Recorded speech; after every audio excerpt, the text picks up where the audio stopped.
kali ini saya akan mencoba menjelaskan mengenai Reaper. Nah, untuk susunan penjelasan saya mengenai Reaper, mulai dari prinsip kerja, bahan material atau desain, transmisi atau motor penggerak, dan sudut potong.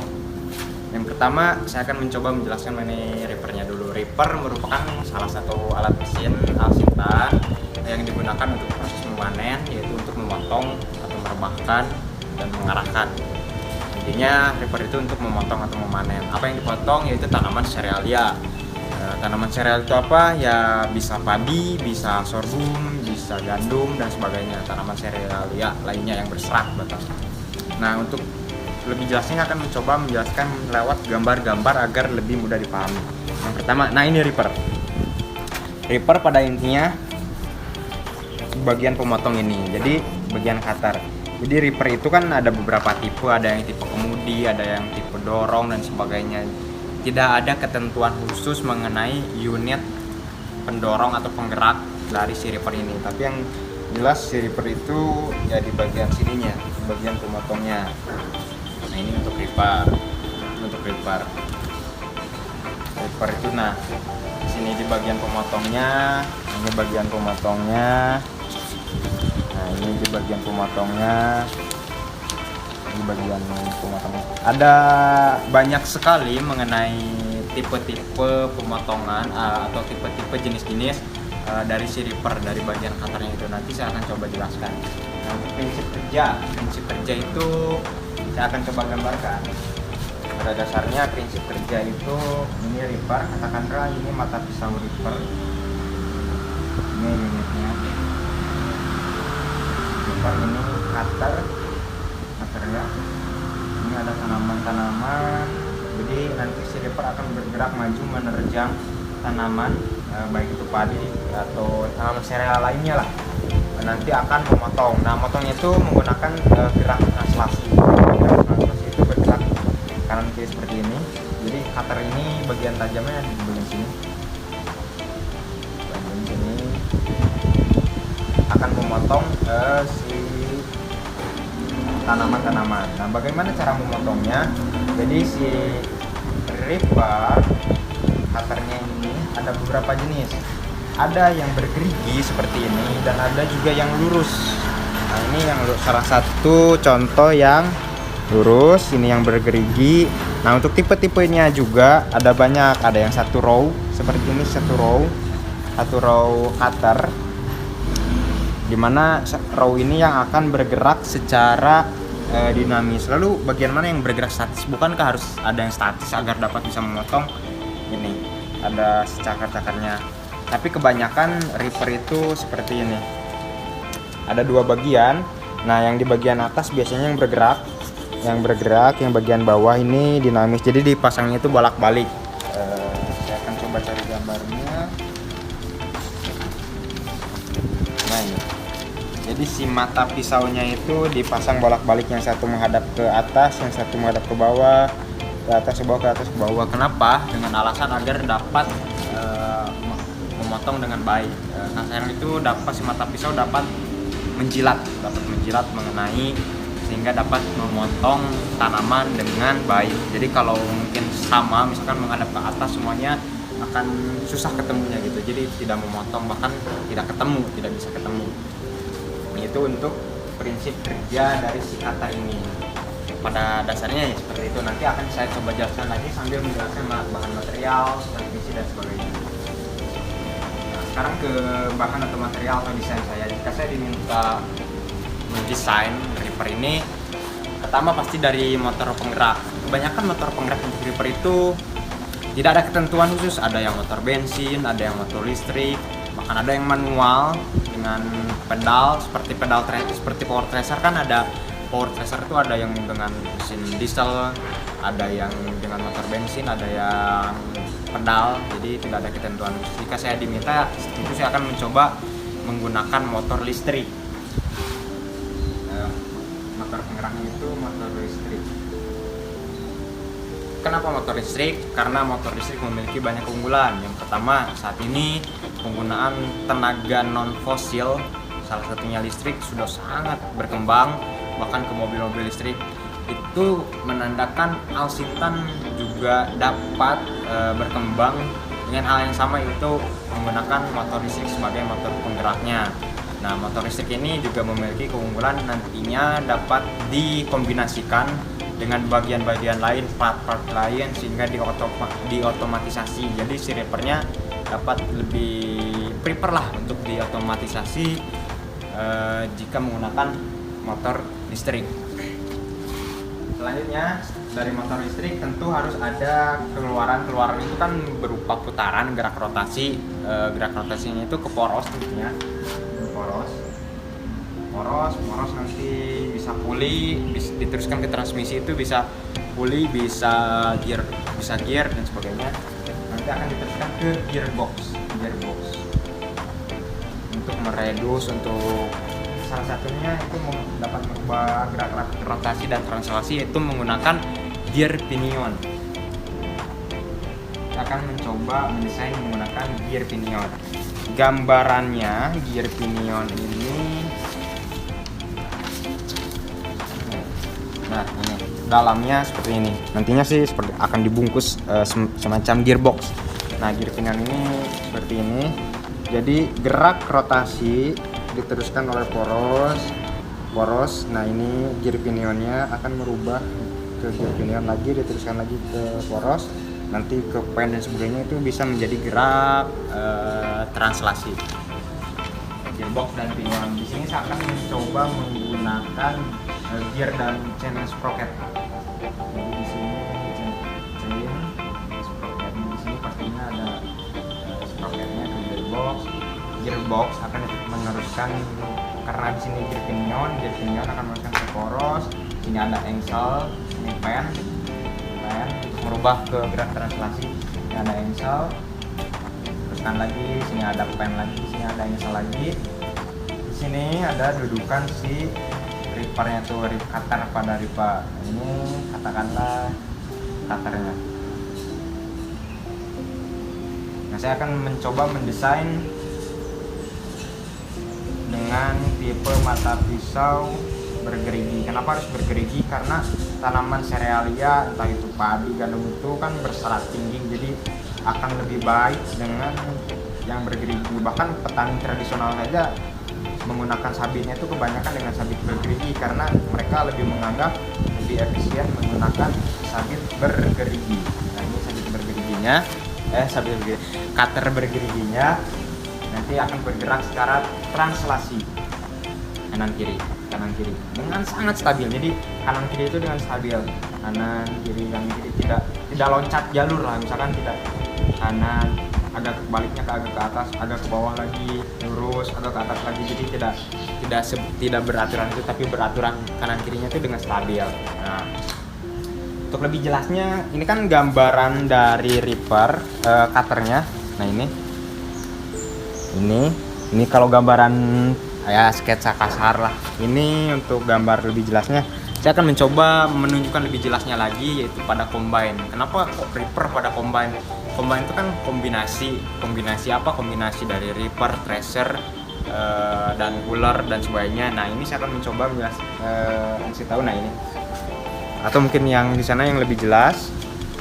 Nah, di sini Reaper itu cutternya itu ya seperti ini pada Reaper tuh, karena kombinasi combine atau mesin kombinasi pemanen ini ya mengadopsi dari Reaper untuk pemotongnya. Jadi ada cakarnya untuk menahan. Nah, itu ada dua lapis, bagian atas dan bagian bawah. Bagian bawah yang statis, yang atas yang bergerigi ini yang dinamis. Nah, itu bergerak nantinya. Dan ini kalau yang ini untuk pengarah, yang seperti gelombang-gelombang ombak ini untuk mengarahkan hasil potongan saja. Ini untuk si Reaper-nya. Saya akan mencoba menjelaskan mengenai posisi si Reaper. Sebenarnya ada beberapa jenis, ada yang 2 row, ada yang 4 row, bahkan ada yang 6 row. Itu tidak ada ketentuan khusus, tergantung dari si perancang. Karena di luaran sana ternyata Reaper itu ada banyak sekali, ada tidak hanya dari produksi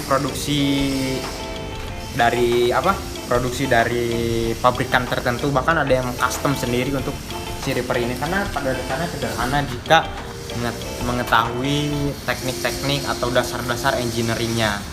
Nah ini untuk mata pisaunya itu dipasang secara bolak-balik. Tadi kan ada yang dinamis, ada yang statis, ada yang dinamis. Nah dipasang bolak-balik.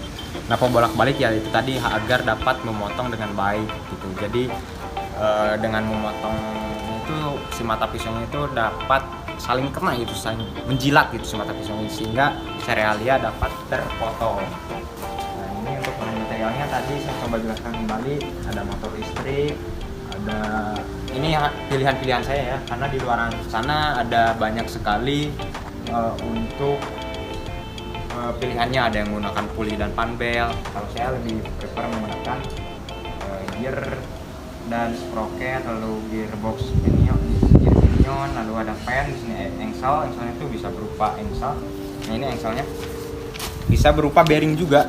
Nah ini dari gear pinion itu akan diteruskan ke sini, ke engselnya ini pen diteruskan. Nah ini lebih jelas lagi di sini. Nah di sini ada engsel diteruskan ke pen, di sini teruskan lagi ke sini pen itu.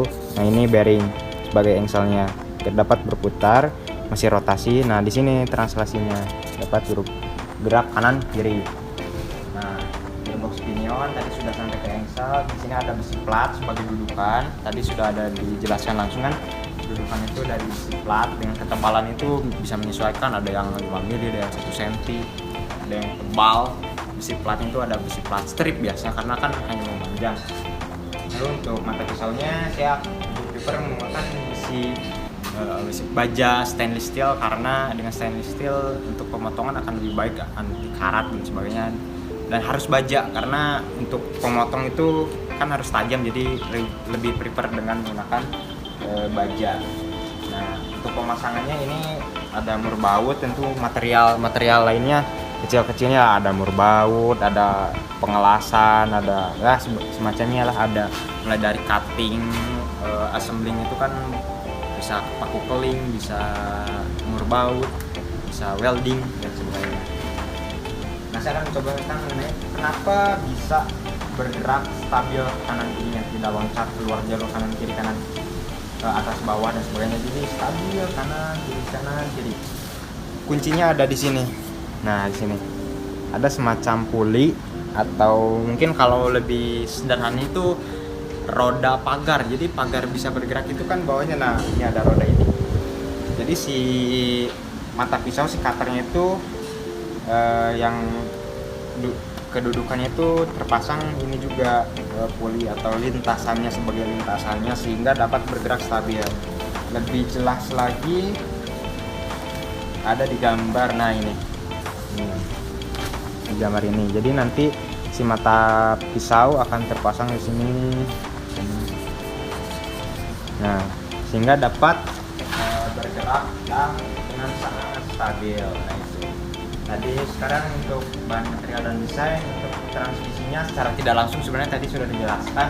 Transmisinya dari rotasi kan, poros engkol, dari poros diteruskan ke gear chain and sprocket, teruskan ke gearbox, ada gear pinion juga bisa, lalu ke pen, engsel, bearing, barulah di sini bisa bergerak dari jadi gerak translasi. Itu untuk transmisinya.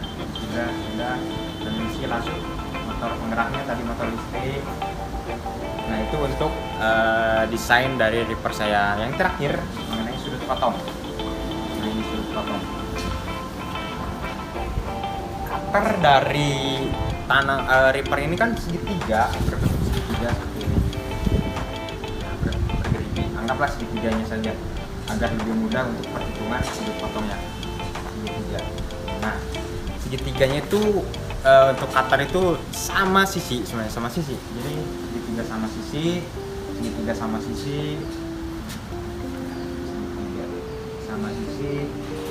Nah ini untuk perhitungannya itu segitiga itu kan untuk total sudutnya itu 180 derajat yang pasti. Total sudut itu kan 180 derajat karena segitiga sama sisi, tentunya tinggal dibagi 3 sama dengan 60 derajat. Jadi di setiap sudut di sini adalah 60 derajat. Tapi nah ini yang menarik, menjadi pertanyaan adalah ketika Anggaplah ini Reaper, yang ini statis dan yang ini dinamis. Bergeraklah yang dinamis ini. Bergeraklah, saling bertemu. Ketika saling bertemu, maka akan ada cutter yang berada di bawah. Nah, di bawah itu kan sehingga menjadi bentuk tangannya seperti ini. Nah, berapa sudut di sini? Nah, ini mungkin yang akan dihitung sudut pemotongan ini. Lebih jelas lagi, gambarnya akan diperbaiki. Nah, hingga di sini. Nah, karena tadi kan bergerak, si Reaper itu bergerak. Nah, kita bergerak, nah sudut sinilah yang dihitung. Berapa sudut di sini? Pokoknya mudah saja, karena ini segitiga sama sisi, pasti di sini pun akan saya coba dengan garis bantu. Nah, ini pasti sama sisi, ini dengan sama sisi. Bagaimana perhitungannya? Ya, tadi total sudut segitiga kan 180 derajat. 180 derajat dibagi 3, karena ada 3 sudut, 1, 2, 3. 1, 2, 3. Nah, ini sudut potongnya di sini 1, 2, 3. Intinya ya 60 derajat. Yang menarik adalah anggaplah ini itu tampak atas dari Reaper. Nah, ini tampak sampingnya, tampak tipis dari si Reaper. Nah, ini tajamnya, ini sebagian tajamnya, anggaplah ini sebagian tajamnya. Nah, akan berbentuk seperti ini kan. Bagaimana perhitungannya? Itu dengan bentuk seperti ini bisa menggunakan rumus trapesium. Nah, anggaplah ini trapesium. Jadi nanti trapesium dikurangi luas segitiga di sini. Karena kan bentuknya tidak trapesium total. Rumusnya untuk trapesium adalah setengah kali A plus B kali T. Setengah dikali A plus B, katakanlah di sini 5 cm, di sini 7 cm. 5 cm berarti 5 tambah 7 12 dikali T. Anggaplah dengan kita Reaper dengan ketebalan 3 mili. Ini ketinggiannya berarti 3 mili. Sama dengan setengah kali 12 6 3 mili berarti 0,3 cm.